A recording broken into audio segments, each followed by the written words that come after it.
আসসালামু আলাইকুম। আমি আজকে চিংড়ি মাছ দিয়ে ডাঁটা রান্না করব। আর এই ডাঁটাগুলো হচ্ছে আমাদের বাড়ি থেকে আনা, আমাদের ক্ষেতের। এই তো এখানে আমি পেঁয়াজ কুচি বসিয়ে দিয়েছি। এখন এখানে একটু রসুন বাটা, জিরা বাটা, আদা বাটা দিয়ে দিলাম। আর এখন দিয়ে দেবো হলুদের গুঁড়া, মরিচের গুঁড়া, স্বাদ মতো লবণ দিয়ে মশলাগুলোকে ভালোভাবে কষিয়ে নিতে পারি। এখানে আমি আমার চিংড়ি মাছগুলোকে আমি আগে থেকেই কেটে রেখেছি। সেই চিংড়ি মাছগুলোকে এখন দিয়ে ভালো করে মশলাটা একটু কষিয়ে নিতে হবে। মশলাটা কষানো হলে আমি এখানে ডাঁটাগুলো দিয়ে দিব।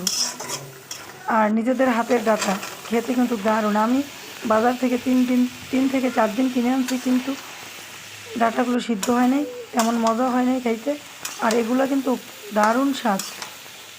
কষানোর ভিতরে ডাঁটাগুলো সিদ্ধ হয়ে গেছে। এই তো এখন আমি ঢাকনাটা উঠিয়ে কিছুক্ষণ নেড়ে দিলাম, আবারও একটা ঢাকনা দিয়ে কিছুক্ষণের জন্য ঢেকে দিয়েছিলাম। এখন আমি ওই চুলাতে একটু গরম পানি বসিয়ে রাখছি, সেখানে সেই পানিটা দিয়ে দিব। তো গরম পানি দিয়ে দিলাম। আর এই তো আমার রান্নাটাও প্রায় শেষের দিকে। দেখেন তরকারির কালারটা এত সুন্দর হয়েছে, আর তরকারিটা দেখতেও লোভনীয় হয়েছে।